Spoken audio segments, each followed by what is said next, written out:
Stock 5 pa boss, tahimik pa. Alright, gano'n lang mga tol. Grabe. Actually, magaan siya ngayon ha, dahil wala pa siya ng gas. So tara, gasan natin siya. At ito yung cockpit. Ayan, ramdam ko na nga rin talaga yung difference niya kay 4R.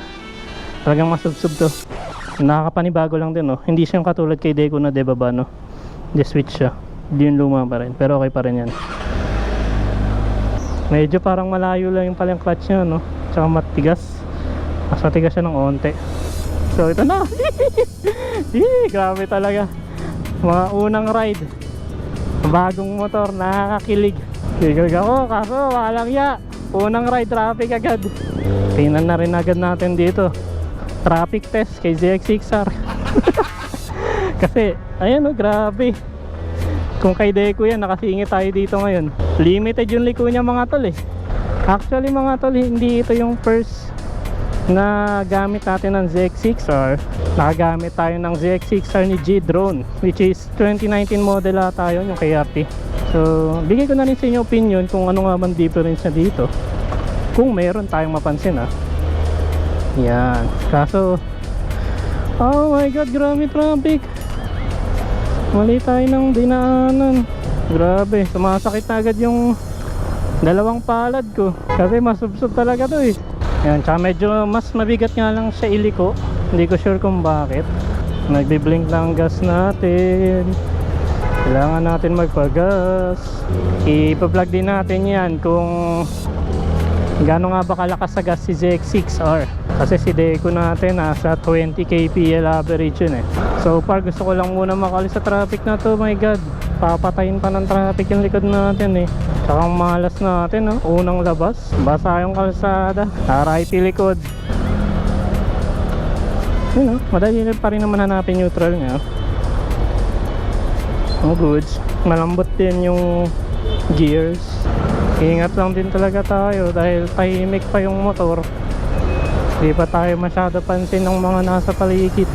My god, sana umabot ka gas. Paano kaya no, natirikan agad tayo unang labas. Ah grabe, sakit na agad ng kamay ko. Wala pa tayong 5 minutes to 10 minutes. Ayan na, unti-unti na tayo nakakahinga mga tol. Naririnig ko na rin yung ano nyo, oh. Ayan o, yung mini turbo. Dahil sa ayan o, yung ram air sa harap. Ayan na, nakakita na ako ng libre.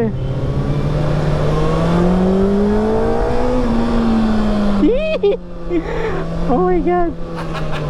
Ayan, unti-unti ko na nararamdaman yung power niya. Andun talaga yung hatak, no? Dahil siguro nga in-improve na nila tong 2024 model. Mas pinaganda daw yung camshaft. Binawasan nga nila yung power sa dulo, pero mas pinaganda naman yung low to mid power. Kaya mas ramdam na natin yung hatak, which is helpful siya sa ganitong city traffic. Yan na, unang gas ni ZX6R. Yun, kano kaya full tank na ito? Full tank po 95. Kasya kaya itong 1,000 natin. Per liter 71. Tingnan pa, kung sabi is nasa 17 liters daw to si ZX6R. Tingnan natin kung ilang liters yung malalagay natin ngayon. 1,000 kasi yung dala natin. Kulang ang kasya. Mas mararamdaman na rin natin yung bigat niya, no? Kasi karoon na siya ng gas eh. Isarado nyo na lang kuya 1,000. Mukhang kulang kasi. Ayun nyo, 12 liters pa lang tayo. Nasa 900 na eh. Yan, alright. So 13 liters na yung nalagay natin, 1,000. Hindi pa siya umabot sa pinaka ano, kulang pa 1,000. Ayan, thank you po. Stock 5 pa boss, tahimik pa. Alright, so ito na nga mga tol, kakapagas lang natin 13 liters at medyo bumigat na nga siya ng onte, pero di naman ganun kalayo pa. Nakakatakot lang i-birit pa kasi ano pa yung gulong na ito eh, no? Ay pucha, trinay ko mag downshift ng ano, ng auto flip, wala nga pala siya nun. Kailangan natin gumamit ng clutch pag magda-downshift dito. Yun yung ano eh, malungkot eh. Sayang no. Naka TFT na eh. May mga traction control, power modes. Hindi pa sinagad ni Kawasaki lagyan ng auto blip to. Kasi siya na lang yung ZX series ngayon na walang auto blip eh. Oops, dahan-dahan tayo sa liko.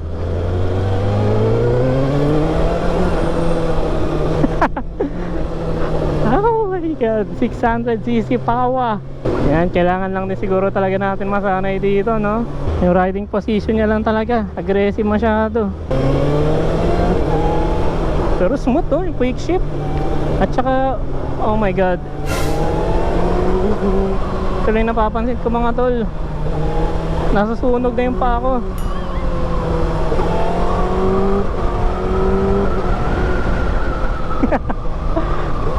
Rev match, yan, ito pala kailangan natin gawin dito. No, hindi pa ako masyado gamay nun kasi boy auto blip tayo eh. Napansin ko mga tol, napakainit niya na, my god. Nakapantalo naman tayo. Pero ba't ganon? Mas ramdam ko yung init niya. 93 pa lang naman yung temperature. Ganon. Sa ZX4R natin 100. Parang di naman ganito kainit. Baka iba lang kasi yung direction ng buga nito, no? Kaya mas ramdam.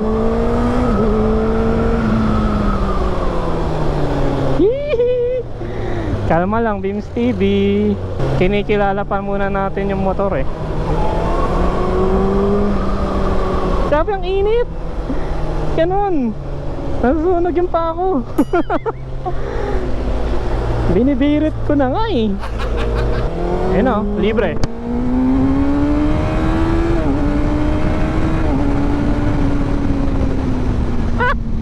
Hoy! Kina mo, nagkaliti ko basta-basta ba? Grabe, ang bilis niya rin talaga mabot 100. Power of half a liter bike. Oh my god, hindi mahirap mo hindi nag-signal light. Sira ulo ang puta. Gusto ko na siyang gawing ano eh, road mode. Pero next time na. Bago pa sa atin to eh. Yung gulong lang iniisip ko. Yeah, play safe muna tayo sa rain mode. Pero overall talaga, no? Sarap pa rin talaga nito.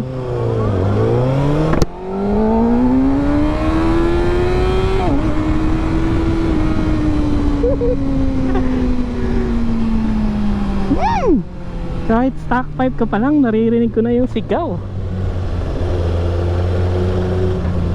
Kamusta kaya likod natin, no? Baka puro putik na. Grabe yun, kahit tumatakbo talaga tayo ngayon mga tol, ramdam ko yung init niya. Dahil lang ba bago tong motor, kaya ganun, no? Ko alam. Pero kung usapang power, andun talaga. Parang di ka na mabibitin dito eh. Woohoo! Alalay lang talaga tayo, alalay lang. Beams TV, huwag ka masyadong magiyang. Na ano lang talaga ako, nasanay ako mag auto blip. Wala nga pala siya, nakakalimutan ko. So yun, grabe. Sarap mo si X6R. Huwag lang sa traffic talaga. Kasi pag umaandar naman na siya mga tol, hindi naman siya ganun kabigat. Medyo parang katulad lang din ni Deco. Pero pag yung mga ganitong nakastop tayo, yun, lalo na yung mga maniobra sa traffic, doon ko nakikita yung difference nya, na ramdam pa rin yung bigat eh. Kahit sabihin natin 197 ba to? O ano? Parang 10 kilos ata difference kay 4R. Grabe yung likod ko. Unti-unti na talaga sumakit. Tsaka yung kamay ko, yun lang talaga. Kasi masubsob tayo dito. Pero ilang araw natin gamitin to, talagang masanayin rin agad yung katawan natin. Kasi nakagamit na tayo ng sports bike eh.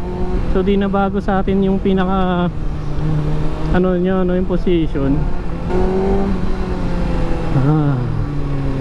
Sarap, sarap.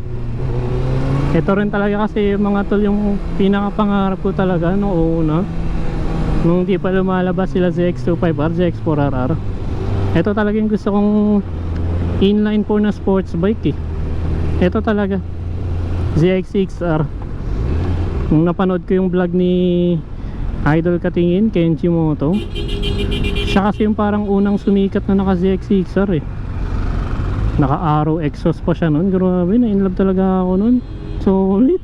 Eh kaso wala eh, dumating sila 25R4R. Ayun.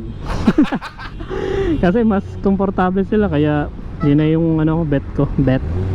Pero dahil nandito na si ZX6R, syempre di na tayo magre-reklamo. Gusto ko lang din naman talaga siyang ma-experience, no? So yun ang ating first ride impression sa kanya. At tayo ay ito, stuck ulit sa traffic. Walang ya. Alright mga tol, so hanggang dito na lang muna. Comment down below na lang kung ano pa yung mga gusto nyong makitang video about kay ZX6R, kasi panigurado marami pa tayong ilalabas about sa kanya. Alright, so yun lang mga tol. Ayoko na kayo isama sa traffic na to, at ako ay mauuna na. Alright, so that's about it. I'll see you on the next one. This is Beams always saying, ride safe, life safe, peace. ZX6R Screamer pa rin.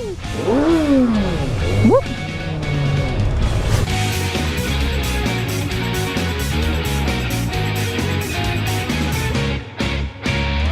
Walang ya.